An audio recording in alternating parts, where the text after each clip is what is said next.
Seguramente não há outro lugar melhor para se estar do que num templo, adorando a Deus, cantando louvores, ouvindo da Sua palavra, vendo o Senhor operar na vida das pessoas. Que grande é o nosso Deus, quão grande é o nosso Deus. Como ficar longe de tempos assim.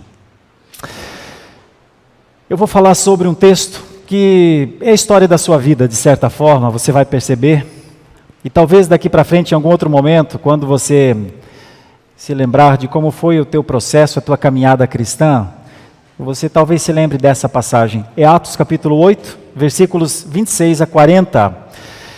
E as nossas crianças, elas sempre participam conosco aqui, e então elas ilustram. E a ilustração que o pastor vai pedir para elas fazerem hoje, eu sempre uso algumas figuras de maneira repetitiva e de maneira proposital por causa disso, para que eles firmem uma ideia. Eles são peregrinos, eles são caminhantes. Então, desenhem vocês andando em um caminho, com a Bíblia na mão. Tentem desenhar a Bíblia como um livro, mas a Bíblia. Se vocês já forem alfabetizados, escrevam lá Bíblia, Jesus Cristo, Deus, alguma coisa que os ajude a perceber que isso é para vocês, que essa exposição envolve vocês, crianças.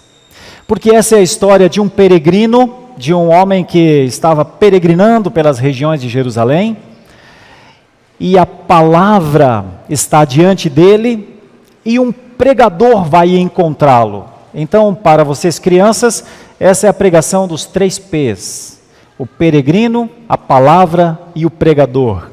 E para nós adultos, vamos entender quem era esse peregrino, vamos entender o que era esta palavra e quem era o seu pregador.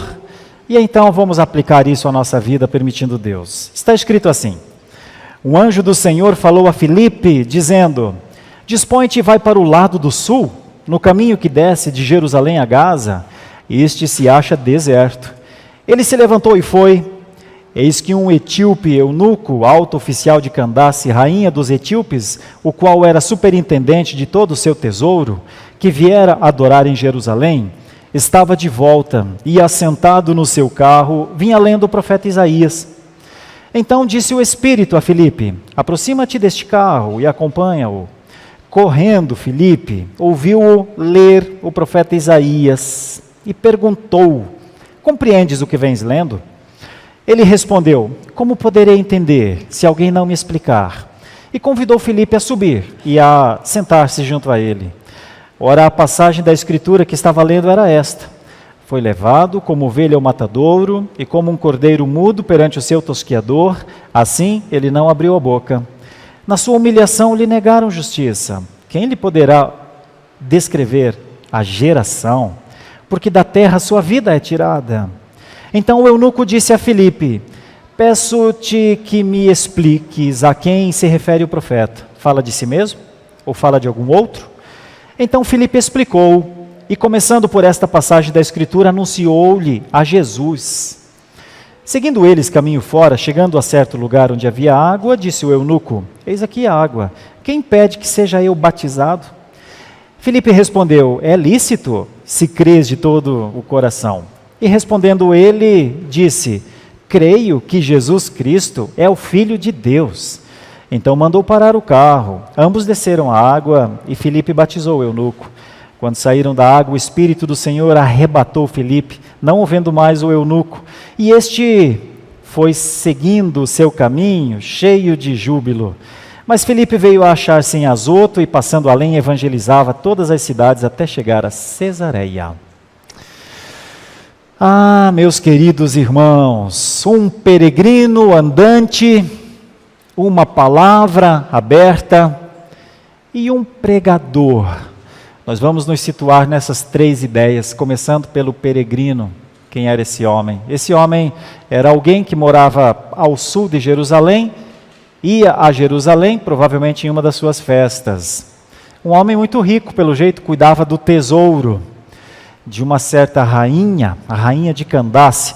era rico e podia comprar Bíblia. Hoje nós temos Bíblias a preços bem baixos, em smartphones a R$ 1,99, às vezes até free. Mas nessa época não era assim, nessa época custava caro comprar um livro. Ele tinha dinheiro, comprou o livro. Só tinha uma dificuldade, não entendia o livro. Então ele peregrinava. E isso é tão interessante, os irmãos que me conhecem um pouco aqui sabem que eu explico o texto e depois aplico. Em algum momento eu vou lhe ajudar a pensar que às vezes com a Bíblia na mão e com todo o dinheiro do mundo, não se alcança a maior riqueza que é o céu. Esse aqui é o caso do peregrino aqui.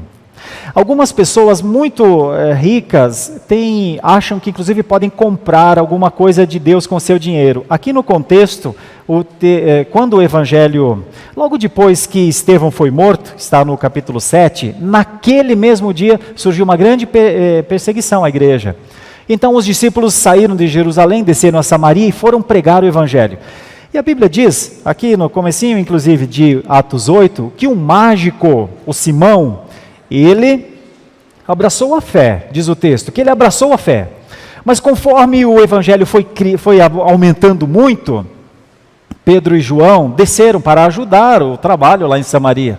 Então o mágico, quando viu que os apóstolos colocavam as mãos sobre as pessoas, impunham as mãos, como nós fizemos hoje aqui pela manhã com Vinícius, ele se encantou com aquilo e ele disse: eles recebem o Espírito Santo quando a gente faz isso? Eu quero lhes pagar para que eu também possa fazer isso.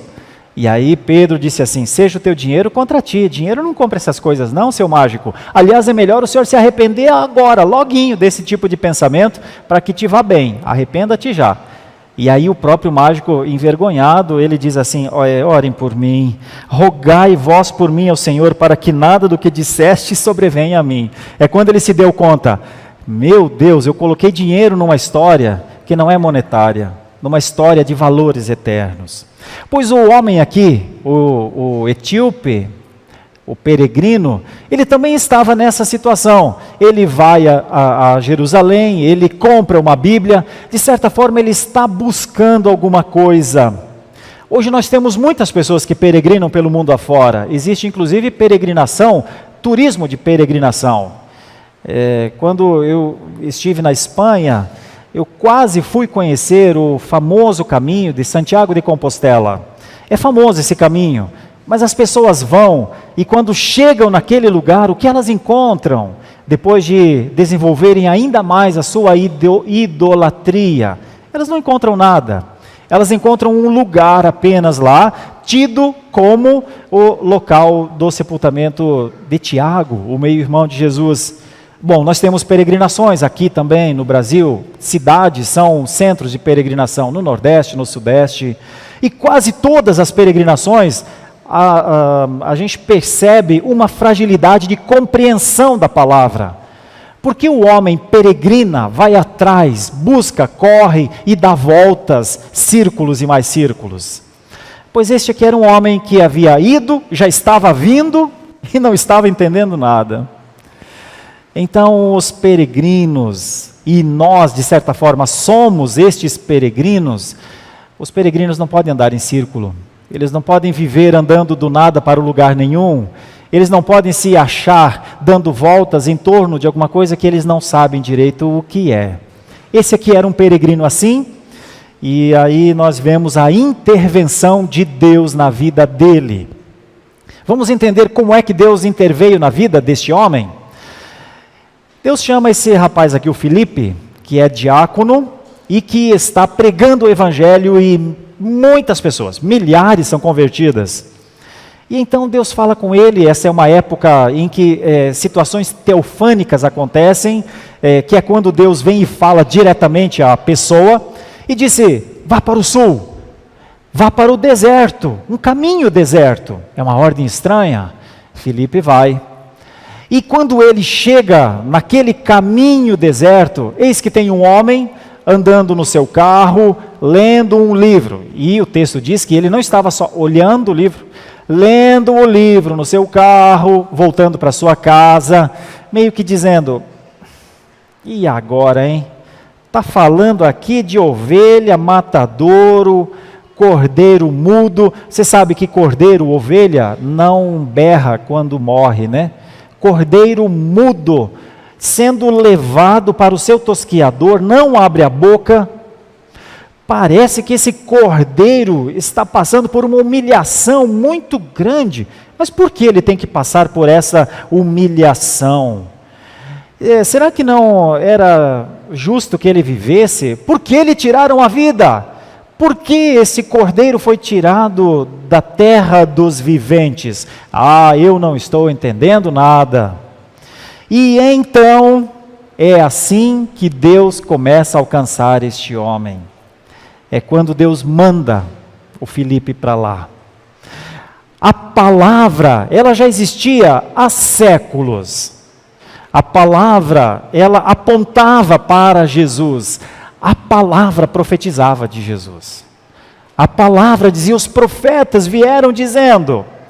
Ele está lendo no capítulo 53, mas em Isaías, já no capítulo 11, nós temos, do tronco de Jessé nascerá um renovo, um rebento. De um tição. Tição é aquele pedaço de madeira seca, depois de queimado, fica no chão e aquilo não tem vida mais. E de um tição brota o verde. Que milagre é esse? Os profetas vinham falando sobre este milagre. Sobre um reino futuro, sobre um reino de poder, de graça, de domínio. Isso é a palavra e o seu poder. O Senhor alcança este homem primeiro com a palavra, porque foi Deus que inspirou aqueles homens a escreverem aquele texto. E então, enquanto ele está ali, disposto, movido por um agir de Deus, para entender o que está ali, ele quer saber. Ele não diz assim, muito difícil, não deu, não foi possível, preciso ler literaturas mais fáceis. Aqui não, é muito complexo, deixa eu ver de novo. Levado, ovelha, cordeiro, não consigo entender, não, deixa isso para lá, vou apreciar a paisagem, esse lindo lugar dessa minha viagem. Já fui para Jerusalém, já participei como prosélito, e agora já fiz minha parte. Por que eu tenho que compreender isso aqui? Não, deixa isso para lá. Ele não fez isso. É como se ele dissesse, não é possível, tem que entender isso. De quem é que ele está falando? Fala de si mesmo, fala de alguém, e é aí que Deus, na sua provisão, Deus vai ao encontro do peregrino. Deus se torna para aquele que está buscando e não sabe direito o que é que ele está buscando. Deus providencia um pregador. Este pregador é Filipe, e é tão interessante o que Filipe faz com ele, a forma como Filipe o aborda. Quando ele pergunta, de quem esse homem está falando? Dele mesmo, Isaías? De algum outro? Começando por esta passagem, é dito que Filipe anuncia Jesus. Meus irmãos, para Filipe anunciar Jesus nessa época aqui, isso seria uma quebra de paradigma na vida do eunuco. Isso seria, se ele passasse a adorar este Jesus, se ele passasse a reconhecer este Salvador, ele ia romper com proselitismo, ele teria de romper com legalismos, ele teria de romper com possibilidades que os judeus davam a eles e aos prosélitos de agradar a Deus pelo cumprimento de regras, de leis. Seria uma mudança muito grande, substancial. Mas ele quer saber, e olha como a explicação de Filipe vai fazer este homem tomar uma decisão. Filipe anuncia Jesus.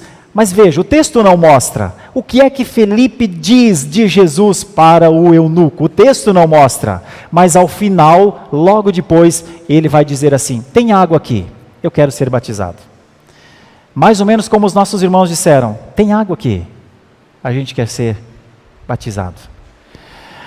Irmãos, o Filipe, esse diácono, era um homem que evangelizava. A evangelização de Filipe certamente disse, olha, o tempo chegou, seu eunuco, o tempo chegou de libertação, o tempo chegou, a vida chegou, você está diante da morte e da vida, escolhe a vida.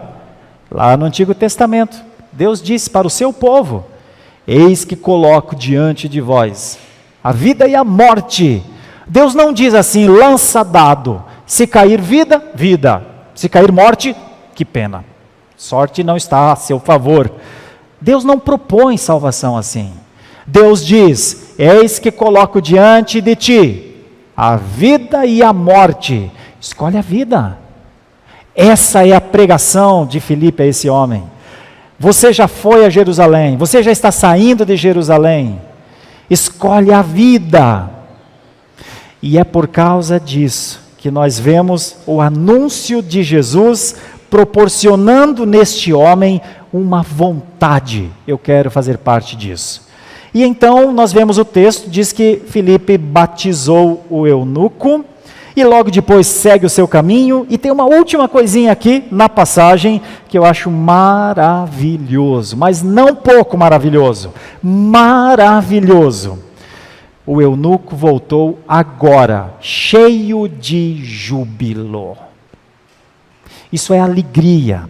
A palavra grega é kará, é uma palavra muito forte para dizer bem-aventurado. Agora ele é muito feliz, agora ele está completo, agora ele jubila, como o salmista lá do Salmo 126 disse: quando o Senhor restaurou a nossa sorte, a gente ficou como quem sonha, como quem anda nas nuvens.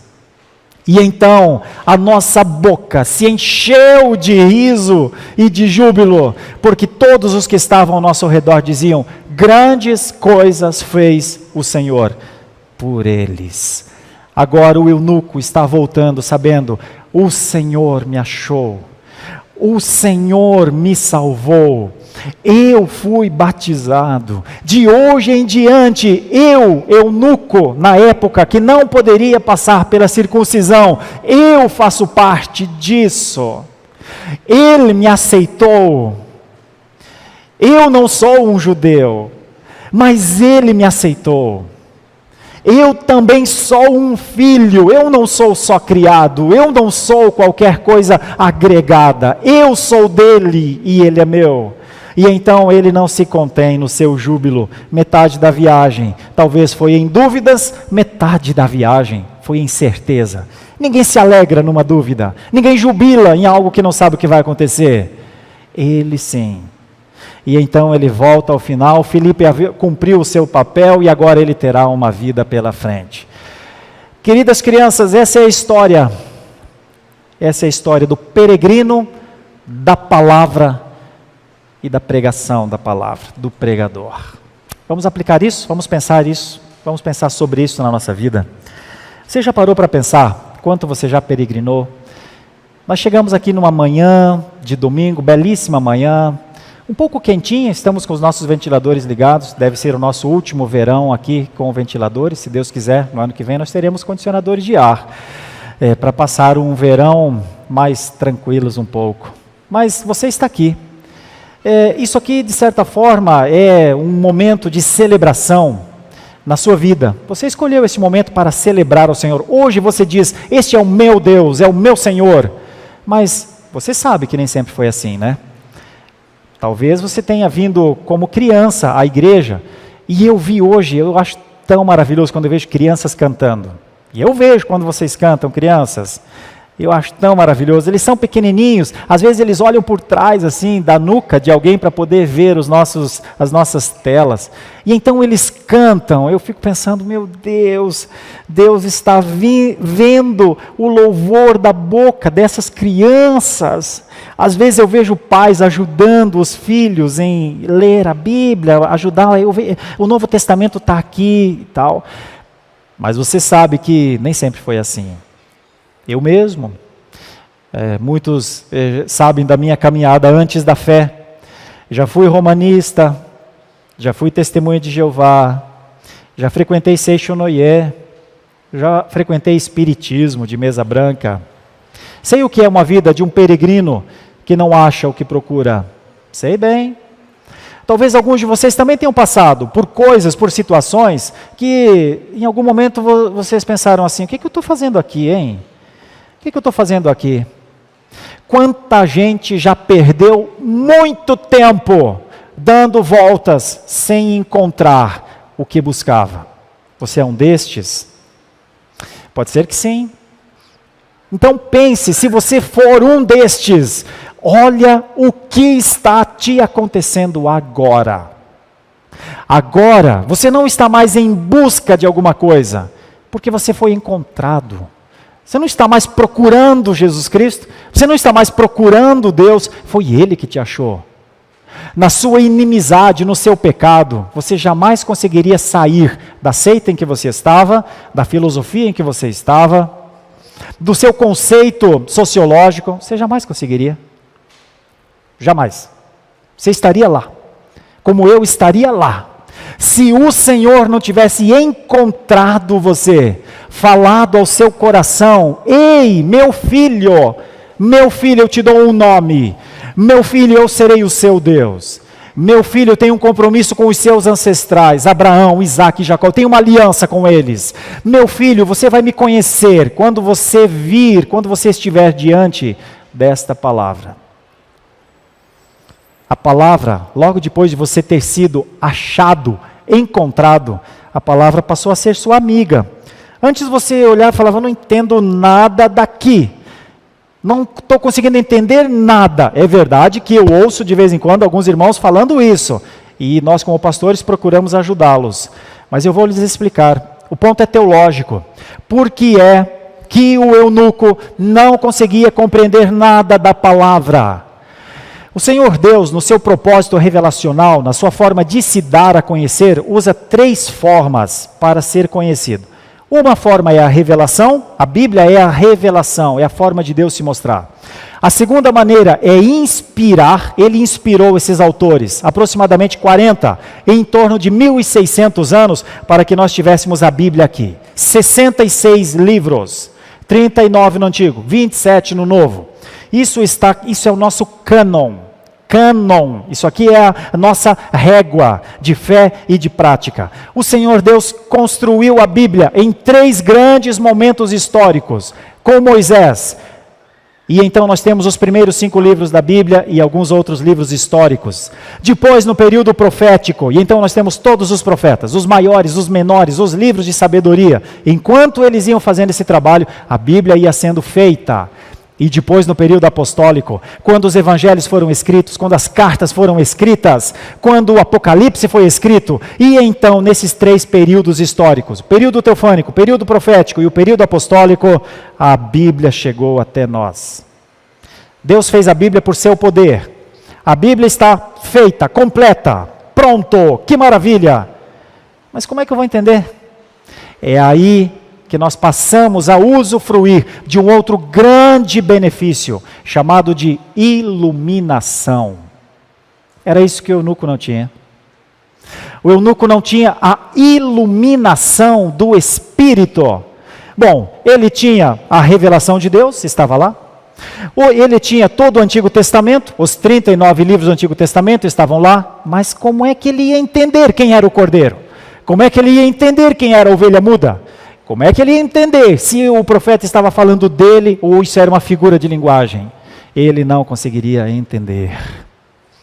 Mas o Senhor, de maneira providencial, envia Filipe até ele, leva-o a entender uma coisa que por si só não conseguiria. Pelo Espírito Santo de Deus, ele entendeu que precisava confessar seus pecados, crer em Jesus Cristo como seu Salvador, e então viver para Ele. Uma vez que se crê em Jesus, se vive para Ele. Não dá para crer em Jesus e falar, agora te conheci, agora vou viver para mim. Porque o Senhor Jesus Cristo exige uma fé. A fé é provada todos os dias. A fé dos cristãos é para Jesus. É quando eles depositam todas as suas esperanças em Jesus. Pronto, agora o ciclo se fechou. Agora este homem, iluminado pelo Espírito Santo de Deus, ele diz, então é isso, então o Cordeiro é Jesus, então o Cordeiro é aquele que o sumo sacerdote queimava uma vez por ano, é ele, então agora não vai mais queimar uma vez por ano, não vai mais ter sacrifício uma vez por ano, não, ele é o único sacerdote, o sumo sacerdote, entrou uma vez por todas. Se você crer, todos os teus pecados estão perdoados. Se você crer nesse sacrifício, Você não precisará mais cumprir leis para ir ao céu. Você já está lá. Você já é dele. Você só vai esperar esse tempo de consumação. Aí esse homem tem motivo para se alegrar. Provavelmente isso tem acontecido com você também. Quando a palavra chegou a você, num primeiro momento, você olhou e falou: eu acho que eu não compreendo bem isso aqui. Mas de repente você começou a ouvir pregações, você começou a ler um texto inteiro, você começou a ver que as passagens é de um povo que viveu. Eu digo isso de vez em quando, a Bíblia não é só um livro, a Bíblia é um livro agora para nós que foi vivido por pessoas. Antes de ser um livro escrito, foi um livro vivido por pessoas. E aí você começa a entrar nas passagens. Aquilo que o eunuco sentiu, agora você sente também. A alegria que o eunuco teve, você também tem. E é por isso que agora você lê a palavra com a iluminação do Espírito Santo de Deus. Ah, meus irmãos, grandes coisas o Senhor fez por você, por mim, por nós. Talvez uma das maiores é nos dar a condição de compreender a palavra de Deus. Veja tudo que Deus fez na vida do eunuco e o que ele fez na sua vida. Um peregrino, uma peregrina, quanto andar, né? Mas agora você se achegou a um lugar. Você não procura mais Jesus Cristo, você foi achada por Ele. Agora você é adorador. Agora você celebra, você canta, você às vezes chora de alegria cantando. Agora a palavra não é um livro clássico desconhecido. A palavra se renova, a palavra é alimento, você se alimenta dela. Você se alimenta dela e sente falta quando não se alimenta dela. Ela não é algo para ser desvendado, porque é o Espírito que desvenda. Você lê e ele te ajuda a entender. Você lê e ele fortalece a sua fé. Você lê e compreende mais quem é Jesus e sabe mais que ele morreu naquela cruz. Todas as vezes que você abre a palavra, você é chamado, nós usamos esse termo na teologia, de maneira icônica para Jesus. Todas as vezes que você lê o texto, você é levado a ele, para ser aperfeiçoado, para compreender mais. Quanto mais você lê a palavra, mais você ama Jesus, mais você ama a Deus, mais você se alegra, mais você canta, mais você fica fortalecido para as horas difíceis. Ele teria horas difíceis quando chegasse em Candace, tenho certeza. Mas ele era outra pessoa. Eis você e a mim outras pessoas. Gostaria de finalizar dizendo uma coisa muito simples, mas séria, profunda demais. Quando a gente crê em Jesus, quando a gente faz um voto de ser um cristão, e quando a gente faz esse voto público, todos nós que somos cristãos professos, fizemos esse voto público, dali em diante a gente passa a viver pelo que professou. Porque é que eu e você somos o que somos hoje, meus irmãos. Porque um dia nós dissemos: Senhor, me ajuda, eu quero ser essa pessoa para Ti. Eu quero Te adorar, eu quero Te engrandecer, eu quero ser uma pessoa idônea, quero ser uma pessoa reta, quero ser uma pessoa que busca a justiça, quero ser uma pessoa que conheça os Teus valores, quero viver pelos Teus valores. Um dia eu professei a fé, pessoas me viram professando a fé, pessoas disseram: que bom que você chegou. Agora, Senhor, já fazem muitos anos que isso aconteceu, e eu continuo aqui. Você é uma outra pessoa. Essa é a compreensão da palavra de Deus. Ela te ajuda a perceber que antes você era alguém criado, agora você é alguém filho. Ela te ajuda a perceber que antes você era um inimigo, agora você é um amigo. A palavra de Deus lhe ajuda a compreender que antes você não tinha esperança nenhuma, agora você tem toda a esperança. A palavra de Deus lhe ajuda a compreender que antes você era sozinho, agora você está em comunhão com as pessoas. Grandes coisas fez o Senhor por você. O compreender da palavra de Deus mudou o status da sua vida. Se você se sente assim, eu quero me alegrar contigo. Mas me alegrar muito, não pouco, viu? Muito, de verdade. Se você não se sente assim, se você se sente peregrinando, andando por aí, se você tem a palavra de Deus, mas não compreende o que é a palavra de Deus, se você vive uma vida, mas a tua vida não é nem tão cheia de júbilo assim como esse homem, provavelmente o que lhe falte é Jesus Cristo ser o Senhor da sua vida. Eu falo isso de maneira muito respeitosa, mas de maneira muito direta, para que isso chegue ao teu coração e abale o seu coração. Se o seu coração não for destronado, você nunca colocará este Senhor para reinar na sua vida. Você tentará reinar por você mesmo. Você abrirá a Bíblia aqui e ali, você irá numa igreja aqui e ali, você peregrinará, frequentará, as coisas não vão te atender da forma como você quer, e você vai se ver perdido, perdida, mais do que você já está. Se você compreender que o Espírito Santo é o poder para mudar o entendimento, pode ser este o momento. Se você quiser experimentar a alegria da salvação, o caminho é confessar Jesus Cristo como Senhor, como foi o caso do eunuco. Aqueles que já o conhecem, celebrem, louvem, adorem, sejam fiéis. Aqueles que já o conhecem, jubilem, que a alegria saia dos seus corações como uma expressão de louvor a Deus. Vivam uma fé verdadeira, não vivam uma fé de protocolos, uma fé de eventos e de agendas. Vivam para Deus com todo o seu coração, com toda a sua alma, com todo o seu querer. Queiram a Deus mais e mais. Digam ao mundo que vocês são crentes. Vocês, ao final da perseverança de vocês, o Senhor Jesus Cristo estará lá para recebê-los com a coroa de glória. Podem crer nisso. Se você não crê ainda, eu queria dizer que você não veio a uma igreja presbiteriana por acaso numa manhã como esta.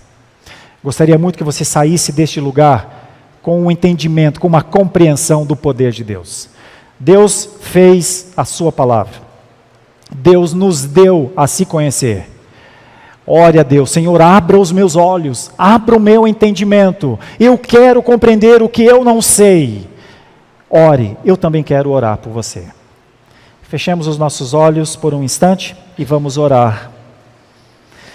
Uma oração de gratidão e uma oração de intercessão. Senhor nosso Deus, gratidão, Senhor, alegria, uma explosão do nosso coração a Ti, júbilo, louvor.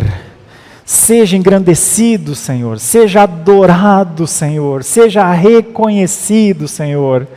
Que o mundo saiba que o Senhor é o nosso Deus, que veio ao nosso encontro, amou-nos enquanto Te odiávamos, amou-nos, nós não sabíamos como Te amar, Senhor, nós queríamos fugir, a Tua justiça, as Tuas perfeições nos assustavam, mas o Senhor nos tomou pela mão, levantou-nos daquele estado de queda que estávamos, olhou-nos, chamou-nos de filhos.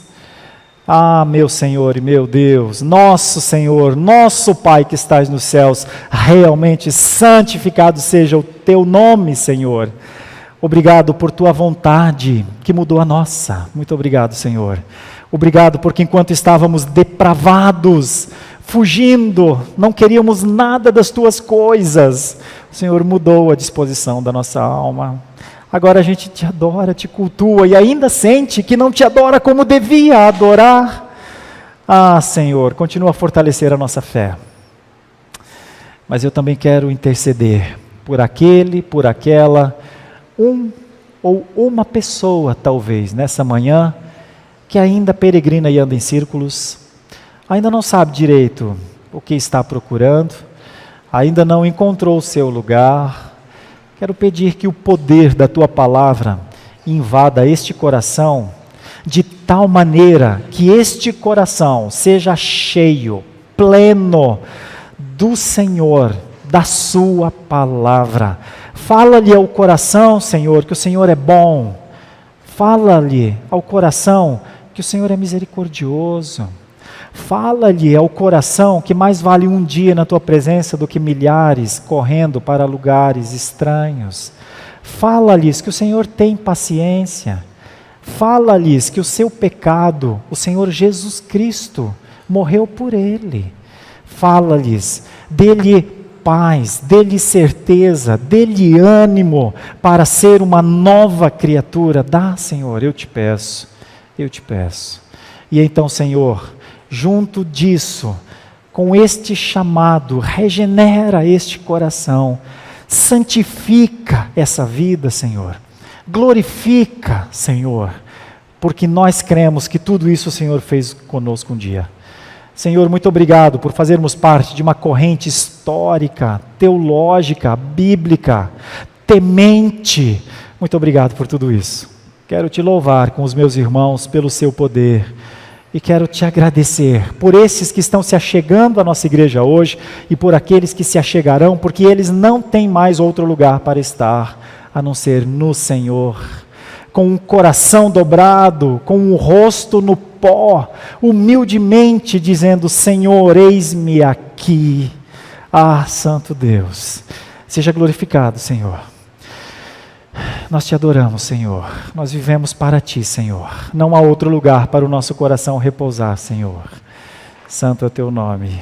Obrigado por sua palavra, por esse alimento que enche o nosso coração. Obrigado pela alegria, Senhor, que o Senhor nos dá.